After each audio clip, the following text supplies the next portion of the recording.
Welcome to Fort Worth 148's podcast, where we meet to discuss Masonic topics and strive to build value in the Brotherhood. The opinions and statements of the participants do not represent any positions or stance of any Grand Lodge or Lodge and are solely the viewpoints of the participants.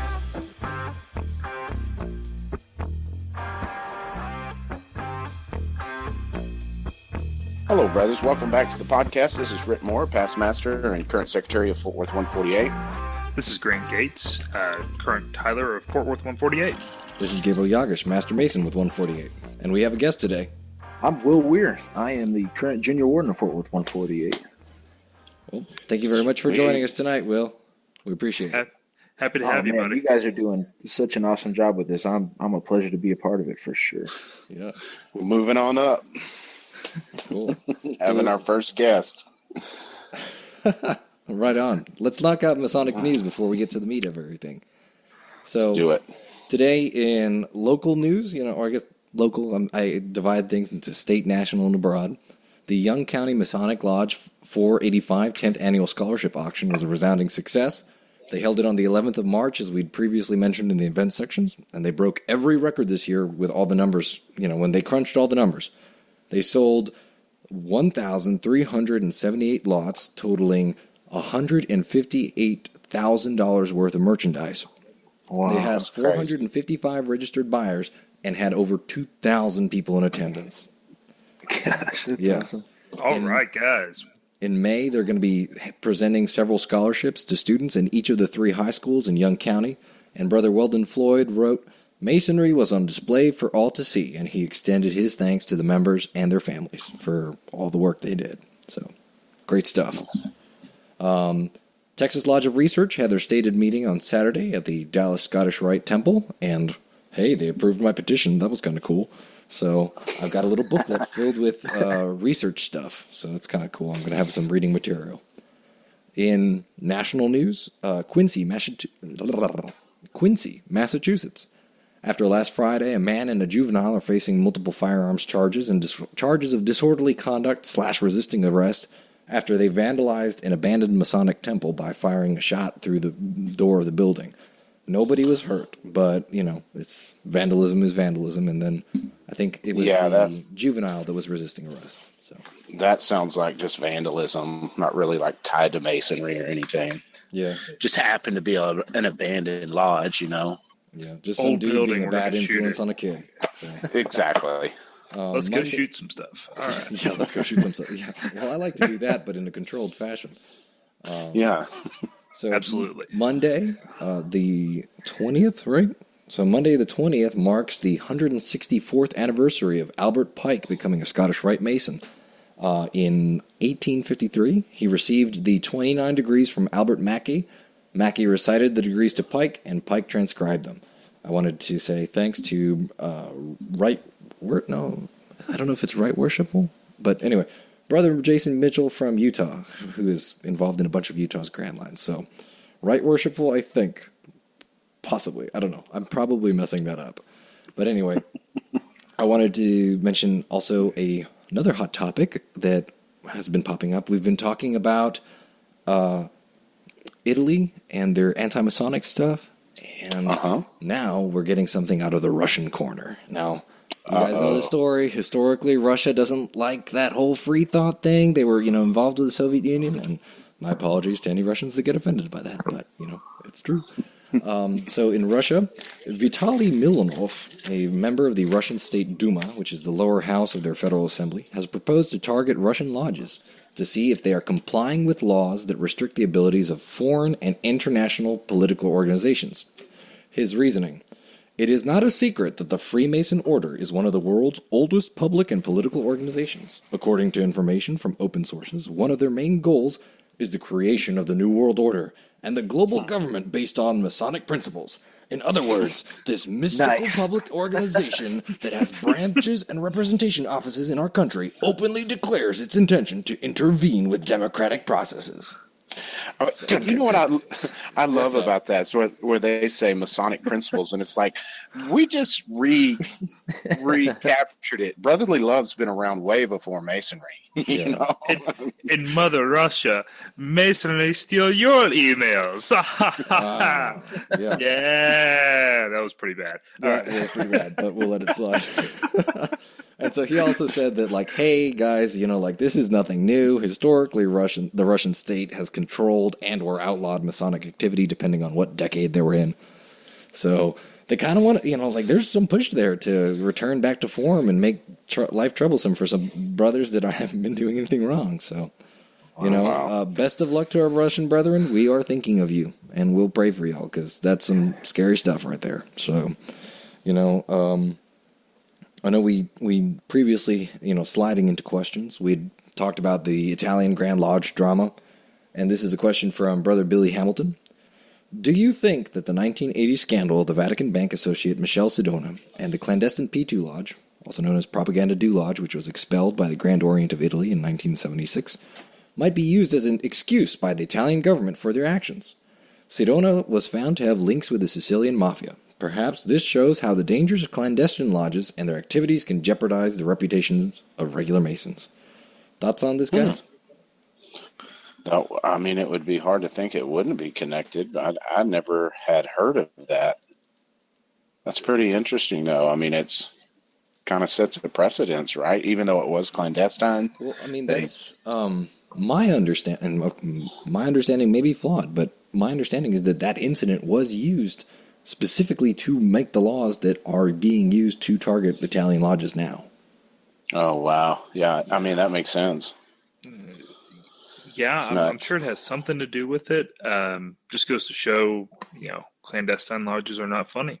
You know, it actually has a result on us when they do something silly. So. Oh, yeah. We're going to have a whole podcast on clandestine Masonry because it's crazy.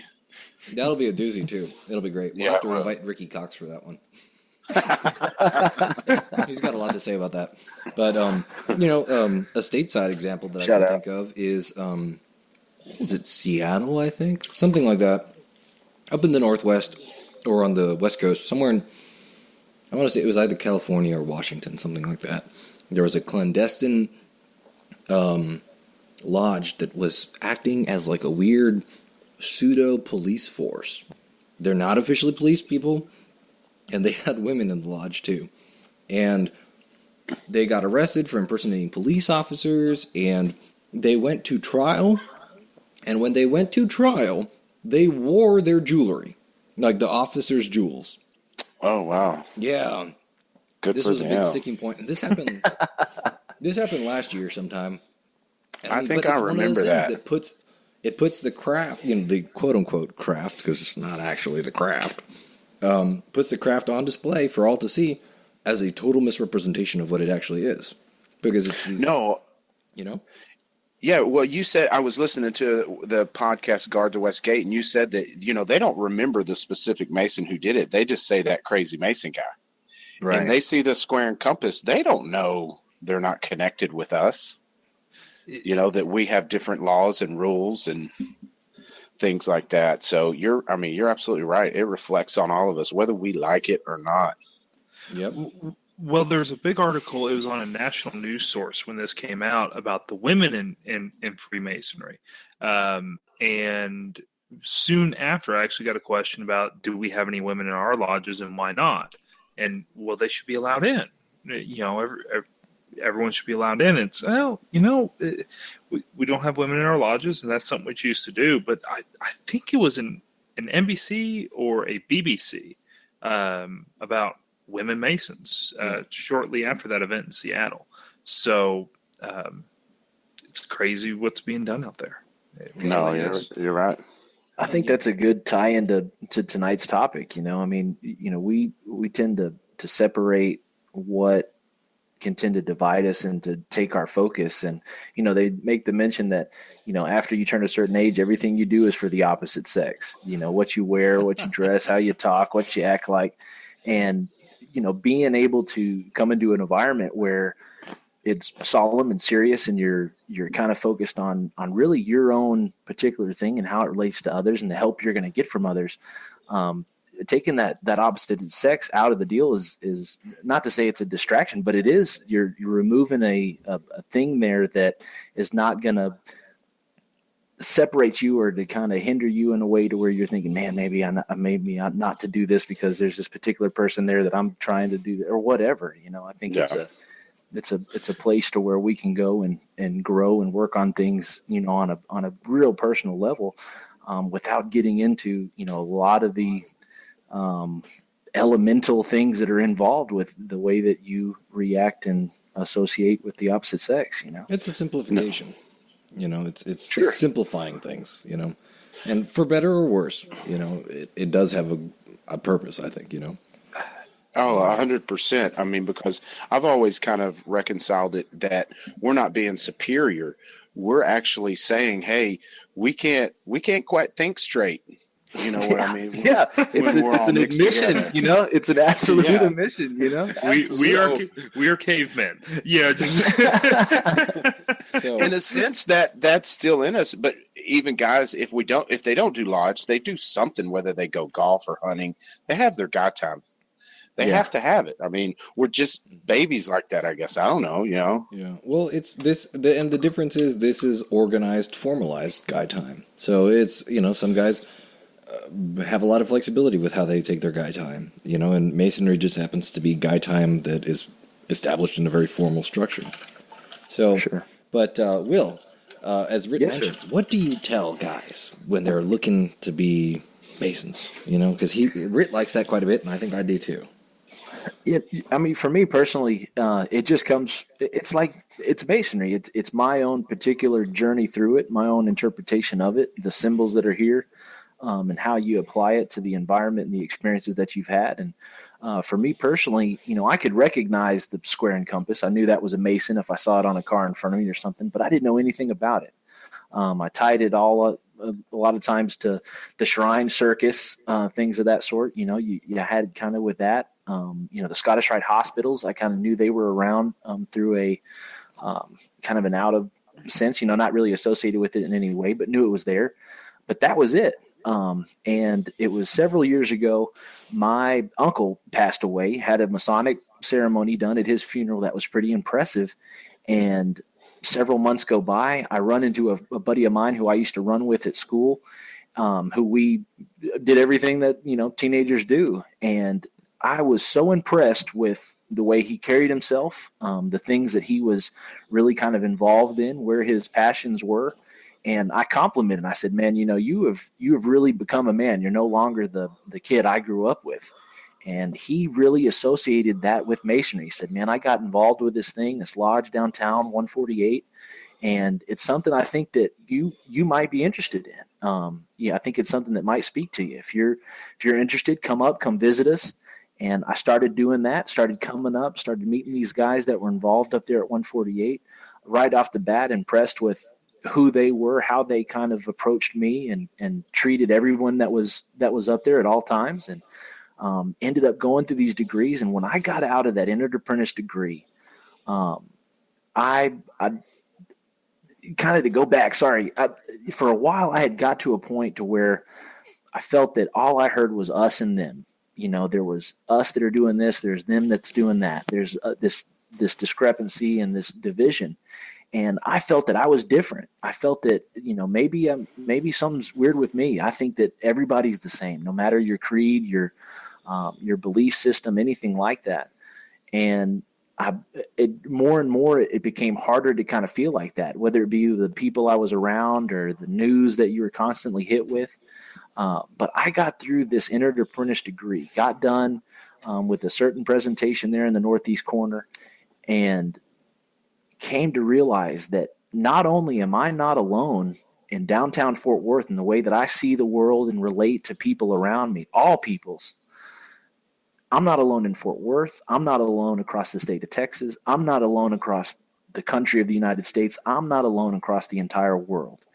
And I came out of that degree with a completely different understanding of the world around me and a much larger sense of hope and comfort in what was going on in this world. And it just, as long as there are good people doing good things, there's going to be Masonry. And I dove right into it after that. I felt the world. A brother of ours named Joey Rios, he makes the comment that, you are a Mason before you're a Mason. You're not initiated yet. You're not maybe taken and accepted just yet, but you see the world in a certain way. You believe the people around you deserve to be treated as such. And like I say, this journey has been absolutely rewarding in every step that I've taken since I got started, since that step in that northeast corner. And it's just a testament to the chief strength and supports of all regulated institutions, more especially this of ours, Yeah. I love when you tell that story, Will. I think I've heard you tell it a dozen times, and I love it every time I hear it. I really do, man. When I first started coming to the lodge, you had been initiated, and you told me that story. I don't know if you remember telling me that story, but I'd met a few guys, and you didn't quite tell it with the zeal that you the polish that you have on it now. But man, that made an impression on me about who you were first, and about who the guys around that lodge were. I had a pretty good impression coming in, but I remember you telling that story to me before I was initiated, as I started coming up, and like I said, I love it every time you tell it. Well, I mean, it's true. You know what I mean? It's not fluff. It's not something that you're doing for some type of recruitment campaign. I mean, this is the real deal. This is stuff that is really happening. This is good works that happen all around this world. And we are in a group of people that believe in the good works that can happen and are devoted to doing it, Yeah, I think that's it's definitely tough to create that environment, but I think that's what a lot of our retention problem is to have that environment that everybody feels included in and can really stretch their legs. Because you're spot on. Certain people are attracted to Masonry because we don't go out and hunt you down. You got to come hunt us down, and that says so much about a man's character and what type of person they are. Right. Yeah, you gotta want it, which I feel like some people kind of totally miss out on, but yeah. They do, but that's the way it goes. And it's hard. That's okay. And it's hard. It is a task for a lodge, to keep people interested and to make sure people are feeling that they're involved in things of that sort, that's the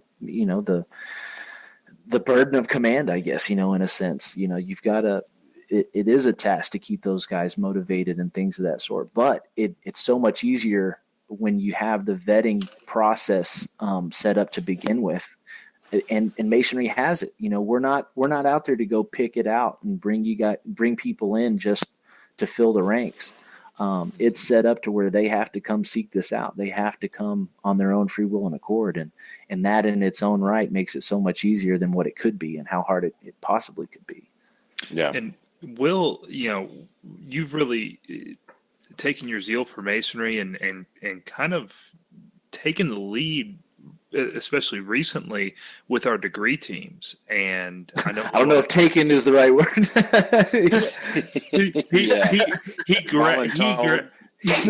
he grabbed it from the clutches of everyone was pulling for it, really, but Will really wanted to run with it, and our degree teams, I know when we had one before you and I arrived, Will, but really we're getting to a point where our degree teams are a staple and a pillar of our lodge, and I think it's a great topic for us to talk about with the brethren, either whoever's listening. Our degree teams make a difference. And absolutely, you guys have already had the episode, about value in your lodge. How do you do that? Where does that start? And for me personally, it all starts with that degree. You're not paying dues as an entered apprentice. You're paying your degree fees as you go through this thing. And you've got to be paying for something that is valuable, Mm-hmm. So leading into that, I guess we've already pretty much got the ball rolling on this episode, but I guess we should probably announce the title of this episode, which I came up with this title. It's The Art of the Degree Team, and in parentheses, and why you should really think about putting one together. So nice. It all starts with that degree. Will, tell us, what is a degree team? How do you define that? Victor Flavin, Rhit Moore. Yeah, that's how I define it. You've got to feel that it's a conversation. It's not just a production of sorts. It's something that is completely focused on that candidate, and that the preparation and everything to put that on correctly and to do it with the sense of how solemn it is and how serious it is, but at the same time, how personal it is, and to be able to do it in that conversational manner, to where they're able to get, because I mean it's a lot, absolutely, it's a lot, and Rhit says it a lot. Those candidates, by the time you get through that lecture, they're numb. They don't remember half of what happened, but they can remember how personal it was, how attentive it was, how crisp it was, and so that's it for me. Is just you guys talked about it. It's just instilling that value, and if it's valuable enough for a group of people to take the time to practice it, to get good at it, and to perform it at a certain bar that has been set, I think that value is inherent. Yeah. So, one thing we want to kind of talk about is, kind of how we define who is on the degree team, and how we get people into the degree team, and what the degree team really does. So, what are our requirements to be a degree team member? I know clearly you need to be proficient in your work, but hey, what does it take to be part of that? Leader of degree teams. Yeah. Well, Rhit, I mean, I heard the comment last night. We were wondering, we had a degree last Monday, and before it got time to go, we're kind of counting the positions and things of that sort. It had been the first time since these degree teams had been initiated, since we'd done a fellowcraft degree. And Paul Solomon was there that evening, who's not a member of Fort Worth 148. And Steve made the comment, well, Paul's here, he can do this position or whatever. And Paul made that comment. He said, if I'm not a member of the lodge, I can't be a member of that degree team. I can't be a member of that degree. Is that something that is true in the way that it goes? What have you got on that, Rhit? I don't really know, to be honest. Well, I mean, if we know the guy is proficient at his work, absolutely. But, the thing about what happens when you practice with a group of guys is you start creating that degree egregore, if you will. You start creating that degree ambiance in between each other. Your gavels hit right. Your cadence is flowing from one station to another. And you throw a guy in there that just wants to be a part of the degree, and why it seems nice to include him, he could throw off what was something could have been special for that night that you'd been practicing for. And you know what I mean? Degrees that have gone that way, which is, it's very true. I'm never gonna knock a brother's passion for participating in a degree, but it does kind of feel bad when something goes down and you're just going, oh man, like this was kind of totally preventable. So yeah.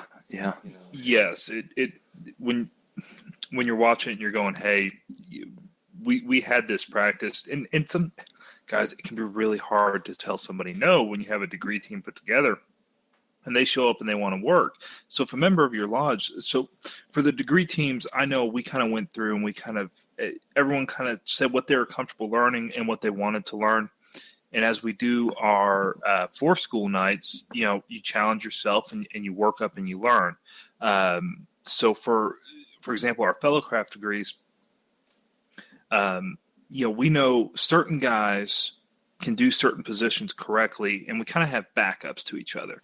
So if for some reason, if for some reason Gabriel is out, and Gabriel, just for example, was going to do senior warden, Gabriel knows, hey, he can give me a call, and I can do the senior warden for the entered apprentice. Yeah. So we won't need to call each other because you'll already be there. So. Well, yes, that is part of it. But part of having a degree team is having enough brothers where if you got some guys that got caught up at work, you know who to call, who knows the part and has practiced with you and kind of has the rhythm of the team. Because some lodges, hey, the gavels, like Rhit was saying, the gavels go at a different pace. So some people are fast tappers. Some people are heavy hitters. Some people are real light, and the whole lodge is real light when they tap the gavels. Each lodge does it a little different. So gavel, especially gotta be loud gavel. Yeah, absolutely, especially your junior warden. But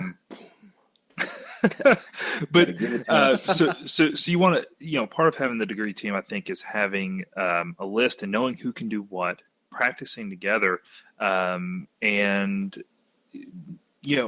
kind of knowing in advance, hey, we're going to have a degree in 2 weeks.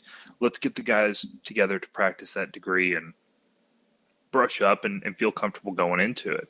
Absolutely. And feeling, in that feeling comfortable aspect, I mean, the way that you format your floor schools, the things that, that we've done personally, Gabriel put together a Google form that you're able to go through, check off what you're comfortable with, what you're able to do, so that you can kind of group together and get an idea of who's interested, who knows what, who needs to work on what. But then just the way you format your floor school, it doesn't have to be you put a degree on and you've got the guy that is your kind of go-to guy that knows everything, that just listens to every spot one by one. And, there's, while something else is going on, guys that don't have a particular part for most of that are, goofing off, not really paying much attention. But, the last floor school we had, we kind of broke off into our groups and we went over, those particular items for about 30 minutes on what you had to do when we came together. And then we came together and put the floor school on kind of all together in all its parts. And I think there's different ways that you can do that can keep the interest up and keep the focus up to where you're actually getting something from that floor school, to where it doesn't just turn into more, just monotonous questions and answers type of setup, Yeah, you've got 4 guys that are basically doing all the work in every degree pretty much.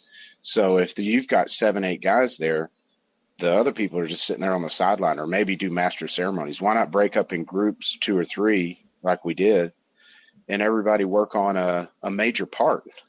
Yeah. There's no reason for, and if you don't like large speaking parts, then go learn, like 3 of the small speaking parts. There's always something to do, so if like, hey, I'm not comfortable talking for long periods of time, you don't have to learn how to confer it. You just, have to know something minor, So it's very useful to be flexible like that, because all of those small parts together mean that you can fill in for other people.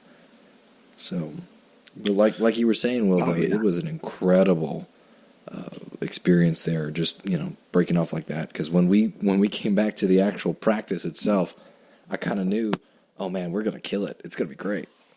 Yeah, and it really went off without a hitch type of deal. There was a few things that get corrected here and there, but it's not after every other thing from your guy who's been, for us it's Sam Levacy, and when you just kind of jump into it and you shouldn't around, the focus is not really there. But us breaking up into those particular parts, you take guys that are want to learn that junior warden part. So there's 3 guys over there that are just working on those particular deals, the questions and answers that they have to perform. Then you got guys that are, working on the senior warden part of that. Then you got guys that are in the ante room working on master ceremonies, getting it knocked out. You've got your kind of head guy walking around those guys that are interested in senior deacon and what goes into that role. and it allows you to keep that focus in that floor school atmosphere, and to really hone in what you're doing without kind of getting caught up in the mass of it all. But when you get to come back together, you get to reap the benefits of everybody working on their individual parts, and you see that symphony come together. You're right. It was really cool to do it that way, and I'm excited about getting the opportunity to do it more. Yeah, and it's like you say, symphony is a great way to put it. We had an entered apprentice degree that went off great. We had a Fellcraft degree that went off great, and I'm just thinking, man, now that we've got this team rolling where guys are all knocking it out of the park, I got to see this team, because we've done master's degrees, obviously, but I want to see this team tackle a master's degree, and it'll be awesome. Yeah, us personally, we talk about it every time we do one, that bar that's been set for us, those teams that have been there before, and what we're striving to, that value that we've talked about. We have a dedication to that.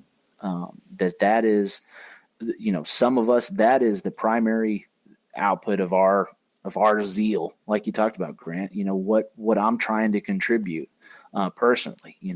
But that's the beauty of masonry, that you don't have to be wrapped up in the degree part of it.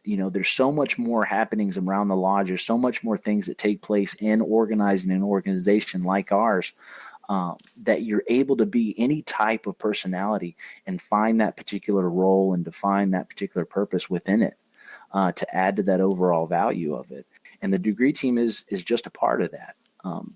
For me personally, it's the first part, the way that I see it. I think that's got to be, you're setting the bar at that point for your candidate. You're showing him kind of what it is you've been doing when you break off from those guys that have been coming up to visit for so long. And you're like, well, we're going to leave so-and-so out here with you, but we're going to go ahead and get to work. There's an anticipation that those people have on what it is that's going on. And I think you have an obligation at that point to do it correctly and to do it with a certain professionalism and confidence and zeal, Yeah, I think if you look at it kind of like it as a business, the degrees are our products. It's kind of what we're selling. They pay degree fees. And why put out an inferior product, Yeah. Practice a little bit. I mean, there is no such thing as the perfect degree. There's always goof ups. It was me. It was me earlier this week. By the way, yeah, right. Sorry about that, guys. Right. Yeah. We know better than that. Yeah. But and the other thing. So when you get together and you practice together, when you slip up, and it's say you're sitting in a chair and your senior deacon sees you slip up, he doesn't stop to correct you because he knows you know it, right? You don't get that awkward moment where you have someone shouting from the crowd, "No!" or something like that. Where you ever get that? Have you guys ever sat in a degree and this has happened where you're sitting in a degree and you have a sideliner correcting the worshipful master as he's trying to go along, and that just throws his whole rhythm off. And that's when you make a mental note to boot them from the lodge before the next degree starts. Well, so here's the thing: when you practice together and you see each other make a mistake, you whisper good counsel, Gabe. I might be jumping the gun a little bit on that. A raise of an eyebrow can tell, if you've worked together, can tell you more than someone giving you the line. Sure. When it's, hey, when you can look at someone and go, you just kind of give them that nod that, one, you got their back and you're working together and you're a team, but two, that they know it. And you can put that confidence back into them, because when you slip in a degree, you slipped, and the next thing you're going to do, you're going to slip again. Yeah. So having a group about that first mistake, Exactly. And so having that group around you to have a tight knit bond and a degree team, and our degree teams are very fluid. which is something I think is great. More so in the entered apprentice degree, the fluidity kind of squeezes down as we get into the masters because guys have to learn the parts. Yeah. And the first parts that you learn are the entered apprentice group. But as you learn your parts and you get more and more guys, you can be a little fluid with it. If you come in and you're just not feeling it, you're having a bad day, and you just want to sit back and watch, it's really nice to have another brother there who knows the line that everyone's comfortable working with. So it's not necessarily that we have on the entered apprentice degree, this person will do this, and this person will do this, and this person will do this. Our teams are the group that you expect at floor school to get together and work together on something, and you can kind of build another level of camaraderie. And I think some of the best times I've actually had up at Lodge is during floor school.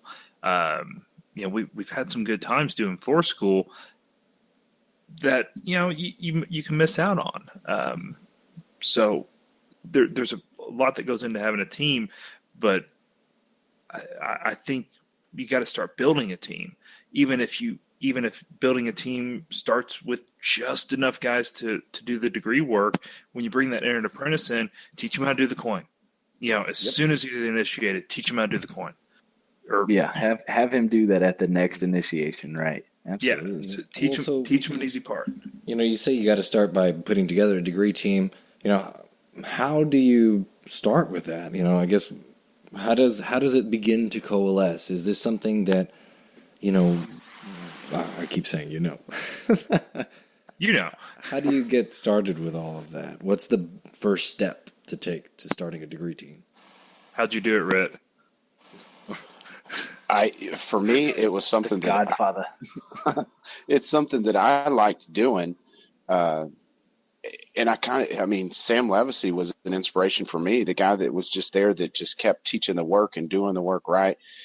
And then hoping somebody caught on, because there were many, many guys that came through before this group of guys that it just didn't catch on. So I just, would keep doing it, because our degree team started with 2 or 3 guys many times. That's the degree team we have now was myself, my dad, Victor, then Brian came along, he stuck. Then we had more than Will, and never, to where, we could put on 2 EA degrees right now, but that degree team, you can't wait for 7 guys to go, okay, we've got enough, let's start working on this. It's not going to work that way. Right. Not to mention, most of the degrees, especially in the first section, the master's is a little different, but there's only 3, 4 parts, really and truly. The rest are just almost one-liners, and you can't even really count the Master of Ceremonies, because that's all part of the questions and answers. You should have a base knowledge of that. Sure. So if you learn Senior Warden, Worshipful Master, and Senior Deacon, you've got the major parts down. So if you want to start your degree team, start with 2. Even though it's not enough, you call in the cavalry from other lodges. When they come, you're ready to fill pretty much any part there is, and you can confer your own degree, and play major parts to where they just come to fill in the little stuff, and it'll catch on. Like I said, that candidate comes through, you get him to do coin or Master of Ceremonies, because that's a great one too, because he's working questions and answers right out of what he's got to memorize. Yeah. So then the guys get impressed with the work you've put into it, just like we talked about earlier, and they're like, I want to get a little piece of that. Now, granted, that's not everybody that comes through. It's not their thing. Different types of Masons, like we mentioned before. Exactly. And if we try to put everybody in that ritual box, that's a one-sided lodge. And as much as I love ritual, I don't want a lodge like that. Right. I want a lodge that does good degree work, but I want the guy who's like, okay, degree's over, who's going to the bar with us, or who's going out to eat with me, kind of thing. Yeah. And that fellowship is just as much a part of it. Once you've gone through the degrees, you've got to have something that is going to keep you like you say, motivated, interested, that's going to cater to, your necessities, to what it is that you're needing, not necessarily to get away from, but to let you kind of decompress a little. And what better place to do that than around some brothers, around some guys that are like-minded, that, are going to give you good counsel. And you've got so many opportunities in this thing we call masonry, to do anything you want and to be around good people to do it in. And that's just the beauty of it. That's what's been so great for me. And it's what, we've been so blessed with 148, to come right into this opportunity, that they've got it, that they were right on the cusp of this happening. And it just so happened that we come in and you get the, enough guys that have a certain motivation in that ritual area. And you've got enough people that are motivated in, the membership and the fellowship communal aspect of it, that you're able just to grow at all, firing on all cylinders, Yeah. No doubt. I mean, and that's why I think it's crucial that people realize that if you're going to build a degree team, it can start with one guy if it has to. Just start learning your work. I know one thing for sure about masonry: there's no drama in the work.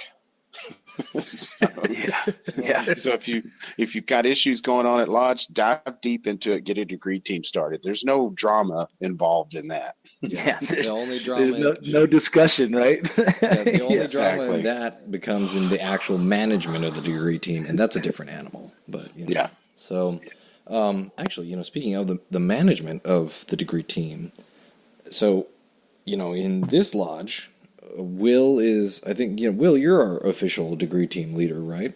So, as we mentioned, voluntold, yes. But I have assumed the position, as of now. He is the greatest of all time. In my personal opinion, I don't think there's ever a need for a change at this point. You're in charge now. Be advised. Did we make that your official duty, or is that a junior warden thing? That is a junior warden thing. Oh, that's a junior warden thing now. Okay. It is a junior warden thing. It falls under our education, and you bet. So would you say that in general cases, like if a lodge is thinking about starting a degree team, would you say that in a general case you would want to make the junior warden, maybe not spring it on the sitting junior warden like we did, but say, hey, for anybody that's thinking about running for the South here in this lodge, just be advised that is responsibility. I think it fits. Like you say, that education is a part of the position, and it fits right in to where your focus lies and what that position and what guys are coming to that position with, questions and things of that sort. And yeah, absolutely. I think it'd be like you talked about, to kind of lay that out there kind of beforehand, to say, if you're coming into this, be aware, you're going to be, kind of in charge of us moving forward and adding value to these degrees that we do. That's going to be part of your duty. And absolutely. I agree full-heartedly with that.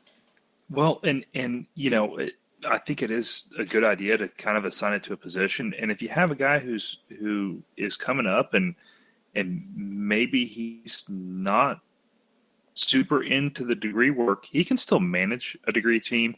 He can still put together the practices, come in and like Rhit said, learn some of those smaller parts and participate. If you have guys that are really passionate, let the guys who are passionate do your lectures and be worshipful master. If they're passionate about it, let people lead with their passions. Let masonry be what they want it to be. Don't tell somebody, hey, you know what? The junior warden really, really has to do the lectures. So I know you've been learning the lecture and you've been working hard on it, but we'll let you do that when you're junior warden. Don't make it stiff. Make it work for you. It doesn't have to be a regimented thing with 30 pages of bylaws. Figure out what's working for you and go with it. Just start something. And that's pretty good. That's a pretty good point, because you don't have to be in the degree team to manage it. And if you're sitting as the junior warden, it's good practice for a couple of years down the line. So, well, it gets you to know your lodge. But traditionally, that's the way. Long time ago, that's the way it worked at our lodge and most lodges, because junior warden's in charge at refreshment. So floor school's at lodge isn't open usually, so he's in charge kind of thing. So it just naturally falls in that spot. But it gives you a good chance to be hands-on with the guys before you get up into those positions that take a lot more of your time dealing with the business aspects of the lodge. Yeah. Used to be you had to have your B certificate before you were voted. It wasn't a rule. It was just a tradition. If you didn't get your B certificate, you were not getting voted in the South at 148. That's not a bad tradition, but I can see why that might be detrimental is the word. I can see how that would be detrimental, though, to finding officers. Yeah, at the same time, the times. I mean, your membership's down. You've got to evolve. If you've only got so many guys, and like you talked about, you've got these particular Masons that doesn't speak to. They're not. They don't have that calling to really kind of hone those particular skills and muscle memories and whatnot that are involved in it. And you evolve to what you've got, in the times and deals. I think we're getting to the point where we're doing some things on our candidates journey that we've got the ability to do just because of where we are on that aspect, on the guys that we've got that are interested, and kind of how we can kind of take them through the process. And I'm sure there's times in our history that there's no way we could have done this type of stuff. You're hurting too bad for folks that are needing to be there. Well, no doubt. And I mean,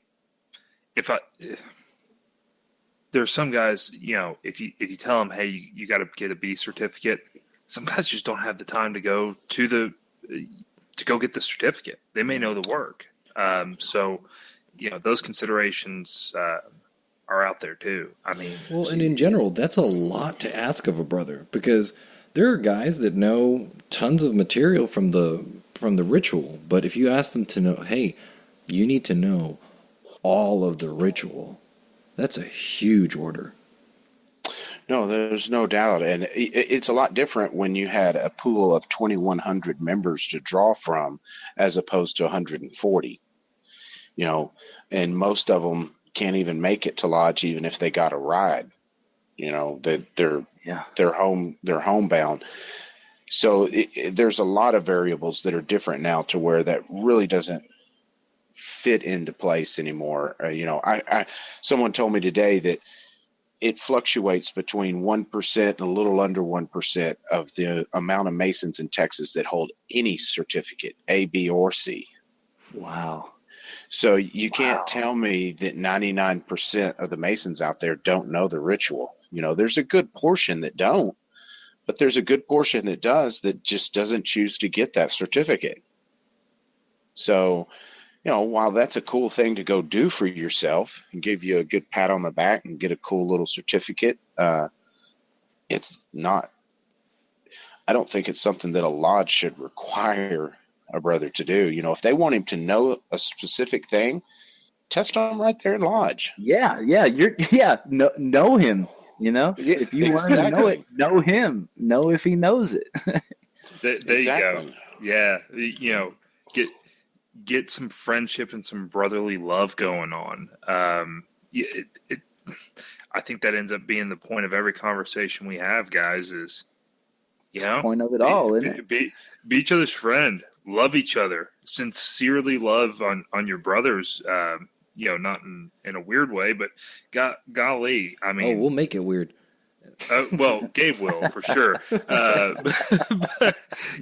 at the end of the day, when you get together and you work on something hard together, like a degree team, if you're going to say, well, why do a degree team? All right. So you're working hard together. to do something for someone you want to be part of your group and make it special for them, the work together bonds you closer. The work you put on for the candidate bonds him into the fraternity. And at the end of the day, it's just another way that we express that friendship and brotherly love to one another. So the degree team is not only, to me, it's not just about putting on degrees and having a group and being ready and working together. Man, it's just an extension of what we do. Sure. And what other realm are you able to go into a public speaking situation to where it is completely going to be positively reinforced?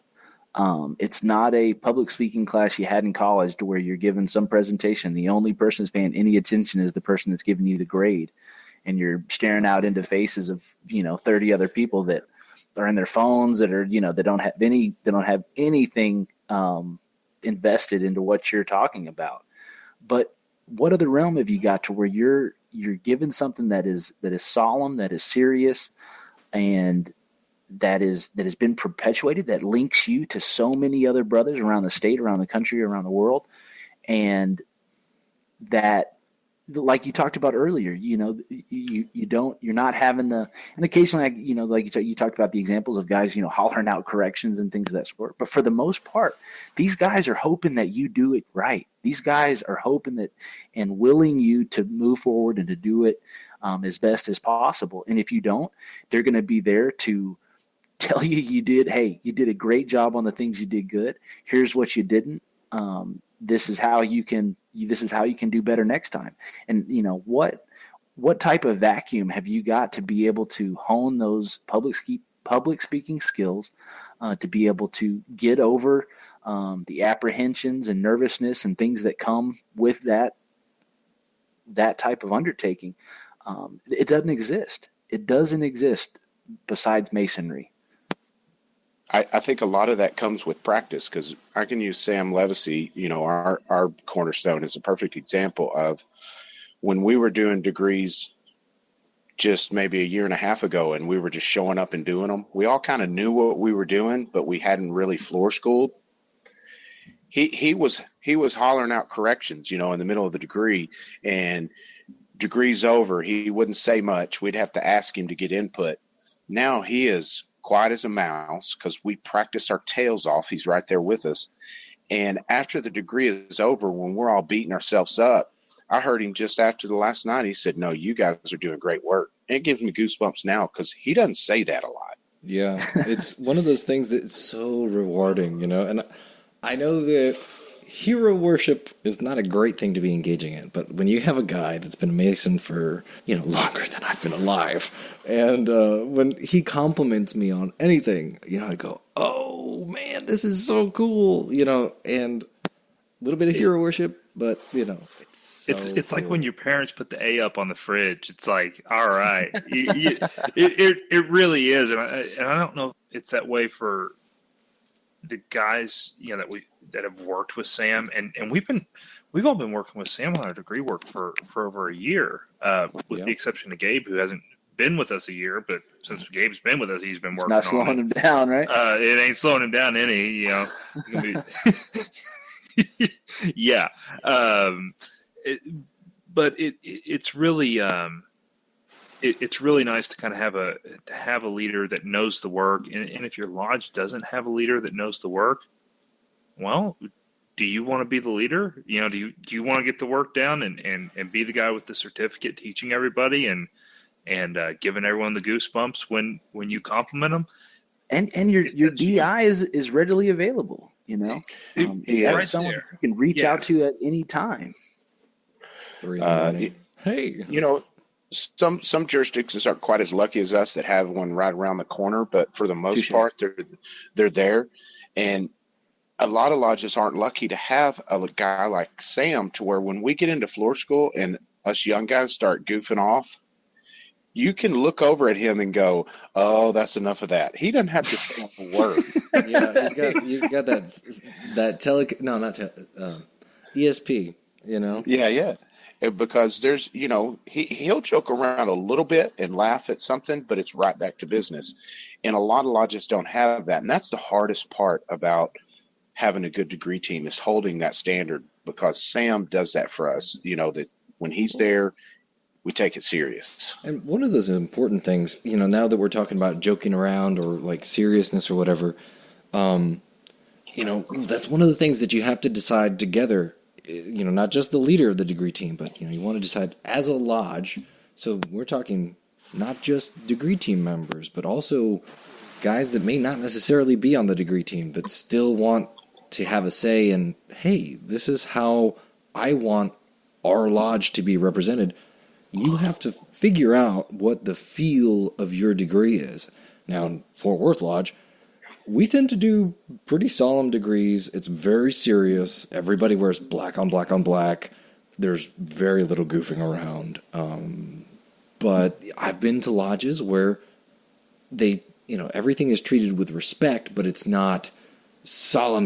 It's not, we're not going graveside service on them. But yeah, there is a little bit of levity, but maybe not joking around. And then I've been to some lodges where there is definitely joking around. And then, but that's what they choose as a lodge to represent. Now, obviously, you may go to another lodge and you go, wow, these guys are really messing up the degrees, or these guys aren't doing masonry right, or whatever. But that's just because they chose a different way to represent themselves in their degrees. So, it's their masonry. They're making it what it is for them. It's their masonry. Yeah. I think there is a fine line in that, though, because I'm one that leans real towards the solemn end, of course, but I've seen them, do things and giggle with each other and joke around when this candidate is in there taking his degree, and in one point he's getting solemn instruction from the worshipful master about morality teachings, and then all of a sudden there's this guy giggling and poking him in the ribs or whatever.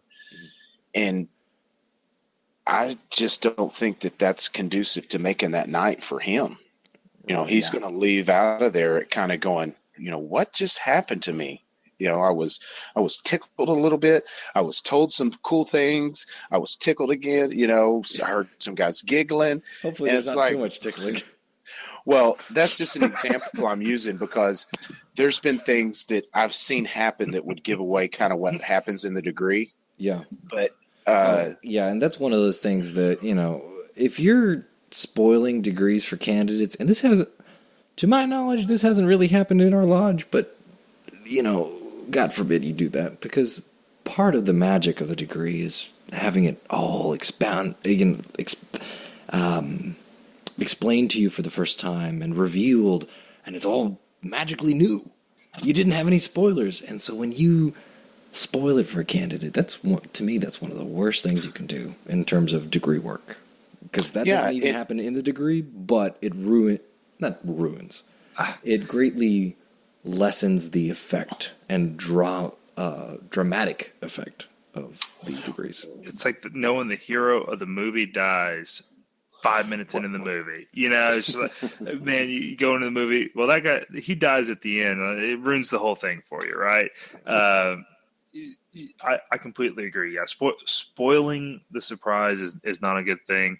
I think in some aspects, there are some things that when you have a dedicated master of ceremonies, sometimes guys are too nervous. They're too built up, and sometimes you gotta reassure them that, hey, you're not going through anything. We're not doing anything to humiliate you. We're not doing anything that's going to hurt you. You're not going to be hazed. Things along those lines, especially guys coming from college fraternities that maybe have experienced hazing. Yeah, they've got a really different. Yeah, they have a different view on it. So you want to kind of make sure that if you have a candidate that's a little more on the nervous side, because I was sweating bullets. When I went, I was sweating bullets, and I had no idea what was going to happen. And I was told. You know, I pretty much got that exact same speech that I was just talking about. Hey, you're not. This is what you're not going into. Is an okay conversation to have with the candidate, I think. And for me, if you make that situation jovial to the candidate, I mean, what kind of impression are you setting?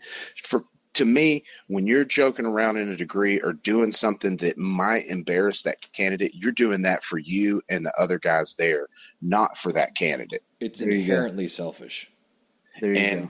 That's my line. If you're going to do something that's going to add to the degree for that candidate, you know, I can't think of anything, because you can't innovate on the degree, of course, but I can't think of anything you would do besides just maybe say so moto be louder. You know, there's a great concept called the Disney rule. This was actually explained to me by somebody when I was in college. Had a friend that was in the animation department, and she was telling me about the Disney rule. And the Disney rule says, regarding the script or the storyboard of an animated film that Disney's making, they ask 2 questions. Does this develop the character that is on screen right now? Does this tell the individual's story? And or does this develop the plot forwards in any way? And if the answer is no to either of those, they axe it right off the bat. No exceptions, because it doesn't develop individuals and it doesn't move the story forward. So you apply, you can apply the Disney rule to your degrees. And I know that sounds really weird, but does this do something for the candidate? Does this make the ritual better without violating any of your statutes? If the answer is no, then don't do it. Yeah. I mean, it's that simple, because, I mean, that candidate should feel like that's his moment to feel like the tip of the spear, not the butt of the joke. You know, he should feel special in that moment. And it's hard to convince me that he feels special when there's giggling and chatter going on the sideline. And I'm not saying, that that's a horrible lodge if they do that or anything. They just really need to rethink that if they want these candidates to take their lodge seriously. Because I know every Mason, whether they joke around or not, at their core, take this fraternity seriously. Well, so I hope anyway. Yeah. How many times? Oh, sorry. No, go ahead. How many times after an enterprise degree, or any degree by that measure, have we had the opportunity for the candidate to take the floor, and the first thing they say is, "I thank you guys for being here tonight for me." Yeah. How often is that? How prevalent is that? It's nearly every one. You said it all. It's about that individual. That's what that degree work is about. It's about performing that degree to set that beginning journey for that candidate, Yeah.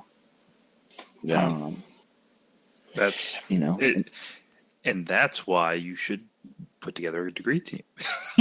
Good point. Because it's not about you, all the other good things aside. Yeah, man, it's about that guy coming in and the impression you have. I know, when I left my entered apprentice degree, man, there was a lot of emotion because of the way it was done. I mean, they were, like you said, Rhit, they were solemn, they were serious. It wasn't about them. It means a lot to that guy, even if it's your 15th entered apprentice degree that you've been junior warden at. Man, it's still his first time through it. So you got it. And you're never gonna get another first time. Nope. Yeah. No, yes. True in many things in life. That's no doubt. So kind of like going on that, I wanted to go this, now that I'm thinking, you never get another first time. The whole you never get another first time thing, I'm really applying it to my experience right now in York. Right, I'm going through the degrees in chapter and council, and soon theoretically, in Commandery. I'm having a great time in Chapter and Council. I'm having the degrees with 2 other guys, and the Chapter and Council has adapted the degree work very well for 3 individuals going at once. So there are certain sections that it's important to have us go through individually because it's more impactful, and they do that. They do us one at a time, and then they bring us back in for certain sections like dramas that need that are longer and it's just more efficient. But they adapt it very well. One of the things that I'm really interested about in terms of ritual, one of the reasons why I take part on the degree team, is that I really care about ritual. I'm really interested in it, but for me, the important part is the initiatic aspect of it. It's that experience of ritual, because I'm not going there to put on a play. I'm going there to create an experience for that individual, or to experience something as a candidate, which is why I went York Rite first. And one of the issues that's kind of coming up, and I won't knock anybody for this, is that the commandery that we have locally here usually does festival-style degrees. And that's just the way they do it. The commandery orders take forever. I totally understand that that's how they can best do it. But right now, what I'm trying to figure out is how I can... And I'm not asking for an individual degree, because that's what, I'm doing a multiple candidate degree in Chapter and Council right now, and I'm having a great time. But I want to have that initiatic experience. So I'm having that in Chapter and Council right now, and I had that in Blue Lodge. But personally, for me, I don't want to sit on the sidelines and watch somebody take that degree. So it's that initiatic experience. It's, you never have another first time. And I know that, I'm waxing eloquent on my own personal experience, but I want to have a good first time with Commandery too, Yeah. So, but that's just kind of a personal tangent, but I was thinking about, hey, that's kind of, for that candidate, you never want them to look back at their degrees and go, man, like these guys totally messed up my degree, or they didn't care, or whatever. Or just have anything. Well, you get the opportunity to go somewhere else and you see it done, and they say, "Man, I wish mine would have been like that." Mm-hmm. So, and now I'm not necessarily knocking the ritual work of festivals, because festival teams put on some great ritual, but it's not the same initiatic experience for the candidate. So some people might get mad at me for all of that tangent that I went on, but that's how I feel. Tangent was too personal. Cut it. You're in the 1%. Removed. That violates the Disney rule. Or actually, as one of our live listeners pointed out, the Kurt Vonnegut rule. So, no, and that's the thing. I mean, you're in the top 1% or whatever of people that like ritual and want to be the candidate in every degree they go through. Some are fine with that festival, and I think it is an efficient way to do those appendant bodies. That's a great thing. For Scottish Rite, there's no other way to do it, pretty much. Exactly. So mote it be. Let it happen. That's no big deal. It can be just as impactful if you let it be. And if it's done in a certain way. Sorry, Rick. Finish. I was just going to say, I've heard many people talk about Bob Davis, who does the ritualistic work for the Scottish Rite in Oklahoma and Guthrie, and they get their socks knocked off, and they're not candidates. They're just sitting on the sideline. I've seen it a few times, but it was the first time to see him. So kind of to go off on a little bit of a tangent, one thing that I think is important, your degree teams define your degree work and who you have doing the degrees and all the good stuff we've talked about. I do think it's important to set the stage for the candidate. So, one thing that I think we can probably get better at, and since I'm mentioning it, I'm volunteering myself to do something about it. But, your ante room can be an experience. it can prepare the candidate's mindset. So I think there are some things you can do. The way you ask your candidates to dress before the degrees can place their mind in a different realm of thought into what they're going into. So the way you ask them to dress, the time that you start can have something to do with it.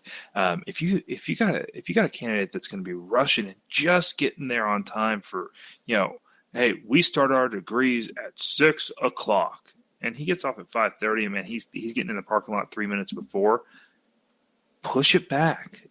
Tailor your degree to the candidate, and from start to finish. Even the week before you're having his degree, you're already setting the stage, because Gabe mentioned that he's not really into the part of it that's a play and an act. That's actually the part I really like. I like the fact that it's a play, and that we're putting on a play that brethren have been doing for centuries, and it's something about it to me is incredibly romantic, right? So you can set your stage and set your act for the candidate that adds value beyond just the strong degree work, and I think that's something that maybe sometimes can get overlooked, because you're trying to figure out, oh man, who's going to do senior warden tonight?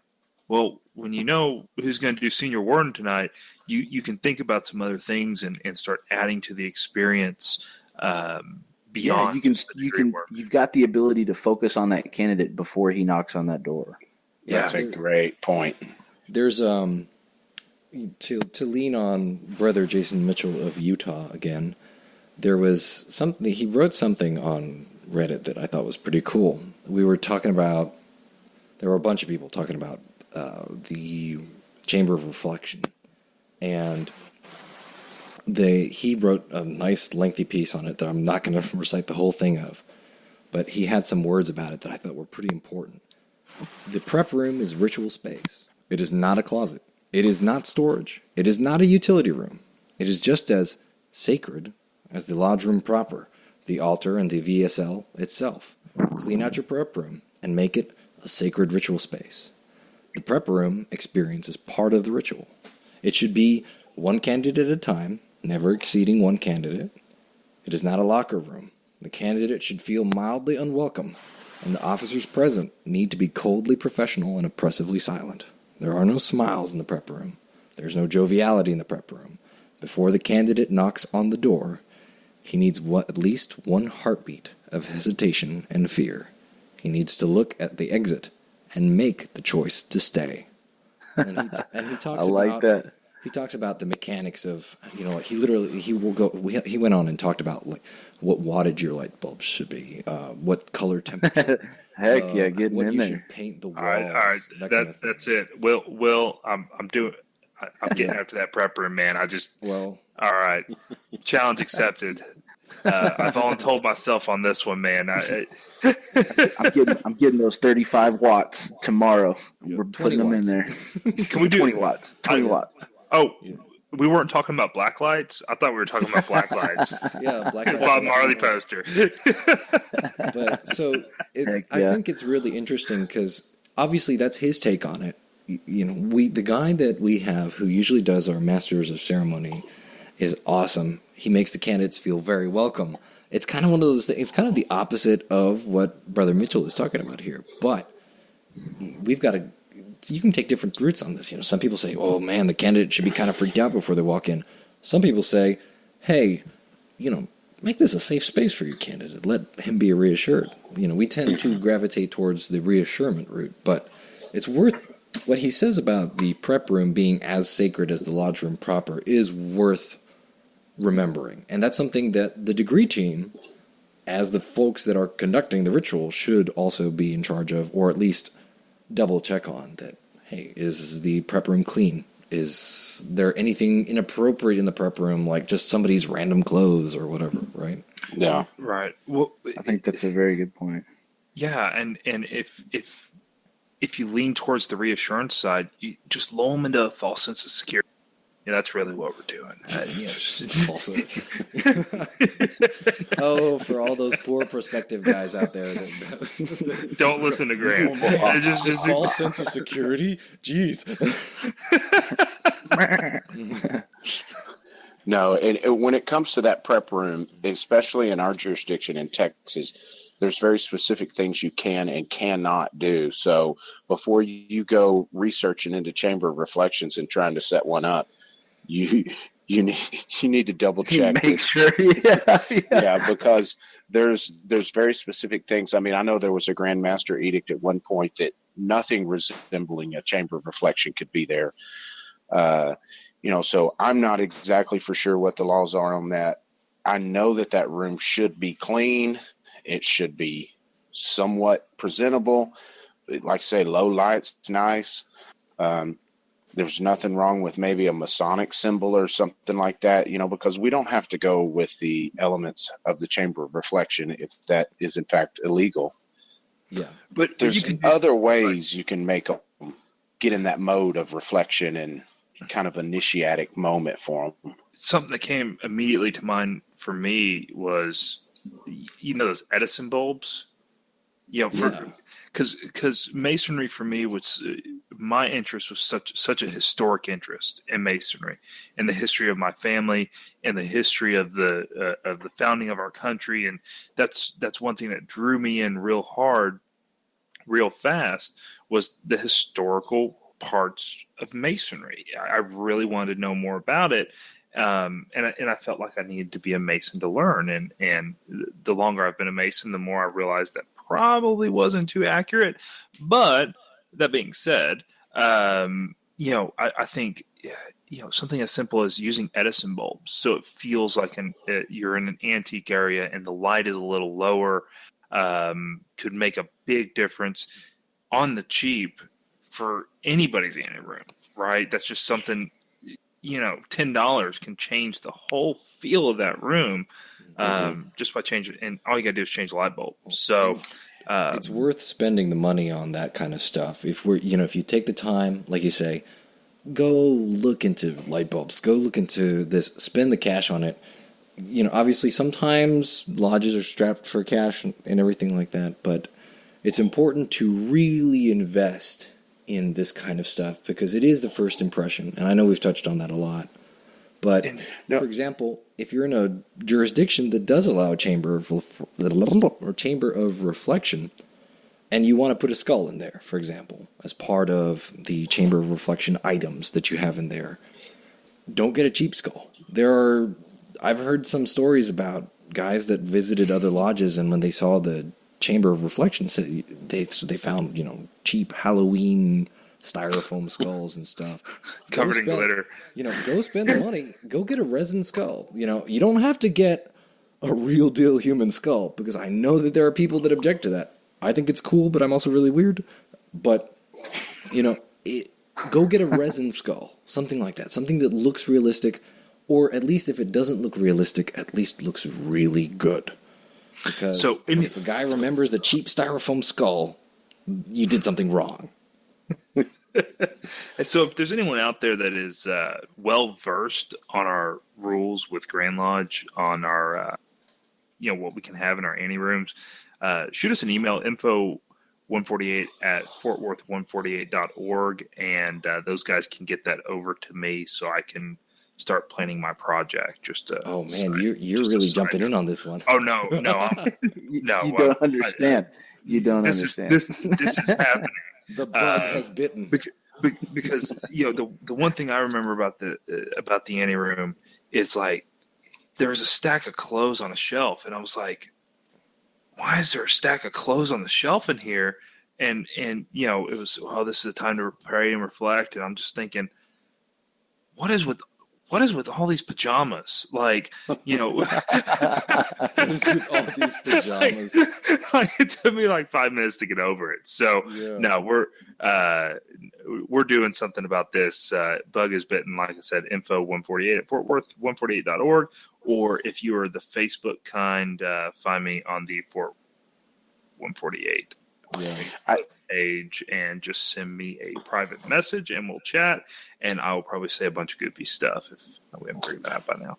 Yeah. I think something that a lodge can do right now, the light in there's a great one, but the costume that the candidate wears, don't let it be a 30-year-old costume that's you've been using for eons that ties with an old rope, at the waist, or you've got one or two sizes to where somebody's either really baggy or it's really tight.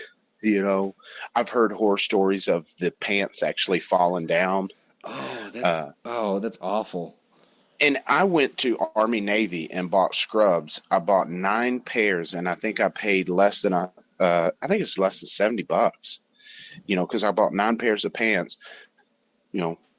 large, extra large, and triple X, and then made the appropriate leg adjustments per the degrees, hemmed them up, and they look great. They're all black, simple, but they're newer. And we threw that old plastic shoe or pleather shoe away. Get rid of that thing. I mean, who wants to stick? When's the last time your lodge cleaned that shoe? Oh God, I don't even want to think about that. That's one of the reasons why they asked me, "Hey, do you want to use the slipper or do you want to just wear a sock?" And I said, "I want to wear my sock." That is perfectly admissible. I made the mistake of wearing a slipper, man. That was. now you're going to think about that and go, man, what was on this? How come I've got foot funk on my left foot? As all brothers should have gone this way before. So the other thing I was thinking, and I guess we're getting off on a tangent about prepping the ante room, but you could even consider, if you're in a position to do it, having it prepped a different way for each degree. So the next time they go in there, it's different. That would be cool. That's a good idea. I mean, oh man, I'm so far down the rabbit hole in this, guys. I'm worth this. No, that's a good point though, because there are different. We already prepare the candidate differently for each degree. Why shouldn't we prepare the prepper differently for each degree? Rhit, was there something you wanted to touch on? Well, I wanted to talk about the blindfold as well with the uniform, because a lot of times it's where you have to tie the knot in the back.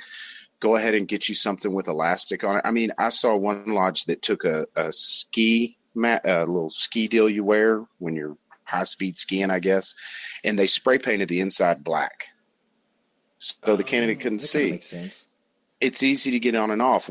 I took a pant leg that I cut off of one of the pants from the scrubs, folded it up, put a little tissue in it, sewed it up with elastic, and bam, we got a black hoodwink. Yeah. I've seen one where they did the little masquerade mask with eyeballs put over the eye holes so they couldn't see out. That seems ridiculous. It was wicked. I've seen in older books illustrations of full head hoodwinks. I think that's cool. Yes, I think Enlightenment Lodge does that, Yeah. Although for some brothers that have like claustrophobia and stuff, that's not an option. But again, talk to your candidate, get to know them.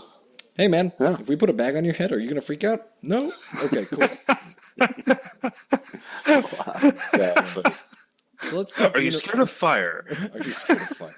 Let's talk uniforms. Oh, you're talking about like what we wear as a lodge? Yeah, like as the degree team. Oh, I got you. Like ours is the black on black on black.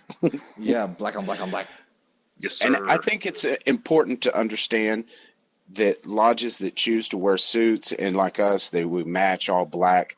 That's not, you don't have to wear suits. Because I've even had the debate with you, Gabe, about us going to starched blue jeans, cowboy boots, and a white press shirt.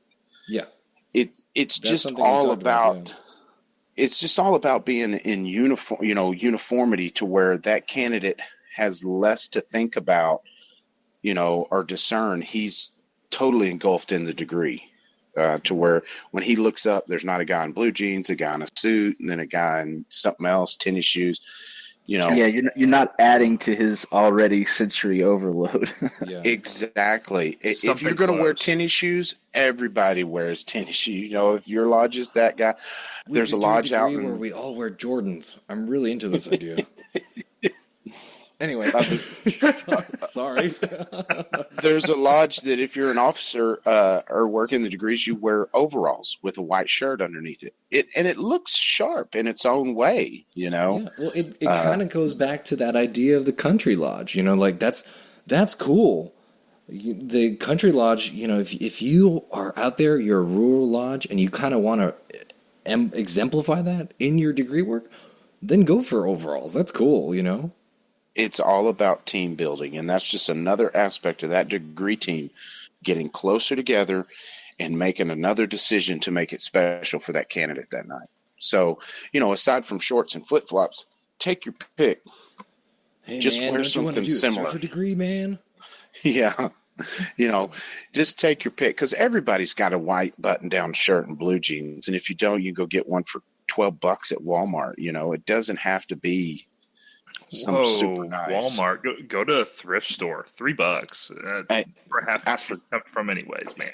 You got it. I like the idea of, so for me, if it's, obviously this is all personal preference. If it's going to be within the lodge room, I'm a big fan of the black on black on black. You've got, the lights coming on, it's dim, it's ominous, it's oppressive, it's overwhelming. Makes the aprons pop, If you're going to be outdoors, then something like a cowboy degree where you're outdoors, then white shirt, bolo ties, blue jeans, boots, that kind of thing. That's cool. Yeah. You're never going to get me into a tux though, Rhit. So. You won't me either. I'm not buying. There's brother Chris Hodap, who runs Freemasonry for Dummies. He started a commandery degree team called the 11th Preceptory. And what they do for the commandery orders is wear period-appropriate Knight Templar outfits. We're talking chainmail, the cone helmets, real deal great swords, the white tunics with a red cross, that kind of thing. So, if your jurisdiction permits going a little crazy and you feel like that is appropriate, that adds value to the degree, go crazy, So. Yeah. No, just, make it special. Make it something you're proud of, that the group's proud of and, keeps it fresh. But just choose something. It doesn't have to be a suit or a tux by any stretch of the imagination. Just coordinate a little bit. Yeah, put an effort into it, You got it. Absolutely. Will, do you have any closing thoughts for us on the topic as we're kind of coming up to a conclusion? Do you have some thoughts for us you'd like to share? For me personally, I think as tangents we went and as kind of out and about, we kind of went around. It always came back to it is the candidate's night. It is their degree that you are putting on. And your degree team is taking the opportunity to prepare and practice that particular degree for that next individual that's going to take it. And it is about them. It's about doing your job and about becoming confident enough in your team and the people that you work with. But above all, it's about that atmosphere and that environment to instill those first impressions upon that brother that he's going to, base his future moral and Masonic edifice upon, Yeah. No, there's no doubt. I mean, I think to go back to the business analogy, it is our product, that we're selling. And if a guy comes through that door and it's not something that's impressionable, it's easy for him to walk away. It's no big deal. But when the degree's done and that guy is just hairs blown back and he goes, "Thank y'all for being here," there's already that, value creating in him that's like, man, I want to be a part of this one way or another. And that degree it sets that tone. It's our product. So it's got to be fresh. It's got to be good. You know, when we go spend our money, we don't go buy the inferior product. We usually buy the best. Absolutely. What's next, Gabe? Okay, so we're going to talk about events. Tarrant County and surrounding area. So basically 64th District and everybody around us. On March 25th, we're having a commandery workday at Phoenix Lodge in Weatherford. All 3 orders will be conferred starting at 8 a.m. after the 7 a.m. breakfast, thanks to Arlington Commandery 84, Southside Commandery 83, and Weatherford Commandery 521 for putting on the orders. If you are a Sir Knight, come by and support your brothers. Also March 25th, Haltom City Lodge is having their annual Veterans Fish Fry at 2 p.m., and they're going to have live music. March 25th, Stockyard Lodge 1244 is presenting the Golden Trowel Award to Brother Dan Orringdorf. At 6 p.m., there's going to be tacos. April 8th, Lufkin Lodge 669 is putting on a scholarship golf tournament. The golf tournament is taking place at Netches Pines de Boli. Registration is at 8 a.m. and start is at 9 a.m. The cost for a 4-person team is $300, and the cost for a corporate team is $500. Multiple contests are going to be held, and there are going to be several levels of sponsorship available. So for more details, please check out the Lufkin 669 AF and AM Facebook page. The event that we've already touched on, that I want to go to, and that Rhit wants to go to, and that Grant and his dad want to go to, is the Webb Lodge Outdoor Degree. That is on April 8th. And Western attire is encouraged. Bringing your own chair is required. The Hella Shrine Knights of Mecca degree team is conferring the degree. And the location is 32900 US 281 in Lipan, Texas. Zip code 76462, which is 10.25 miles south of I-20 on the east side of US 281. In the case of bad weather, the degree is going to be relocated to Harmony Lodge 592 in Morgan Mill. Lunch is at 11:30 a.m. and the degree itself is at 1 p.m. Suggested lunch donation for lunch is $15. And I'd say bring your sunblock or a canopy. Yeah, actually, one of the things that they are asking for is if you have canopies, please bring them. There's going to be brothers out there, you know, especially for our older brothers, they're going to be wanting a canopy. You're going to be wanting a canopy. Like it says, sunblock. If you have a multi-passenger ATV, or if you know somebody with a multi-passenger ATV that's willing to lend it, please consider lending it to Webb Lodge. Reach out to Mark Myers, their senior warden, and that's who you'll want to RSVP to as well, at weblodge1454@gmail.com, WEBB Lodge 1454, or 817-253-0946. On April 13th, Handley Lodge 1140 is going to have their stated meeting. They have their stated meeting on the second Thursday of every month at 7:30 p.m. They have dinner beforehand. They still have the traveling gavel, as far as I know, and they also have the mega gavel. So bring 7 or more brothers to that meeting and claim it for your lodge. And remember to please email the 64th District. You go to 64th.org. They've got contact info there. They've actually got a separate page for the gavel. So email them. If you successfully capture it, let them know that you have it. Yep, and let Hanley know you're coming. Hanley, yes, because the last thing you want to do is bring a bunch of brothers on them and they don't have enough food. Yeah, guys, we went there. They had their Eastern Star group serves the meal. They serve a tremendous meal. It's totally worth putting money in the bucket. It's fantastic. It's a fun place to go, guys. So if you haven't been over to Handley, good time to visit. And even if you can't get 7, come on out, because James Dowis came to from Haltom Riverside came to our meeting when the travel gavel got taken from us, and he had a great time. There was 54 people there, and it was just an amazing experience to be a part of. So even if you're not going to win the gavel, you can't get 7, show up, because I've heard there's 2 or 3 lodges that are coming for it. So it should be interesting. Friendship. Yeah, friendship and brotherly love abound. So, events at the temple. For those of you that don't know, the temple is at 1100 Henderson Street in Fort Worth. On Monday, March 27th, Texas chapter is putting on the Royal Arch degree. I'm going to be one of the candidates. So, and the other candidates and myself would love for any and all Royal Archmasons to come by and help or observe.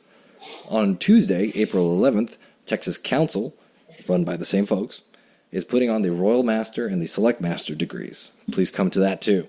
As with all of the Texas Chapter and Council events, this is going to be in the 3rd floor Red Room. As always, Fort Worth 148 meets on the second Monday of every month, starting dinner at 6 p.m. for a 7 p.m. stated meeting at 1100 Henderson Street, Fort Worth, Texas. If you want to get into contact with us, you can reach us at www.fortworth148.org or at Fort Worth Lodge 148 on Facebook or info148@fortworth148.org. Our closing quote for tonight, which I feel is really relevant for this, is, "Of course, he who has put forth his total strength in fit actions has the richest return of wisdom." And that was written by Ralph Waldo Emerson in his collection of The American Scholar. Love that. You could even replace that with master's wages. That's true. Master's wages, man. Yep. So, Will, thank you very much for joining us tonight. It was a pleasure having you. Man, thank you guys for inviting me out tonight. Like I say, you guys are doing a tremendous job, and it's an absolute pleasure to be involved with it. You guys are doing it like nobody's business. Yeah, I'm glad we broke the seal on our guests because we want to hear from you guys out there on ideas, questions and ideas for podcast shows, because we may very well have you on to discuss it with us. So keep them coming. Remember, you can volunteer yourself to be on the podcast as well. If your idea is too good. You bet. And remember, tonight's episode was filmed in front of a live studio audience. We'd like to shout out to our viewers out there. Exactly. All right, brothers. Y'all have a great evening. This is Moore signing off. Grant Gates signing off. Gabriel Jagush signing off. Thanks again, you guys. We're signing out.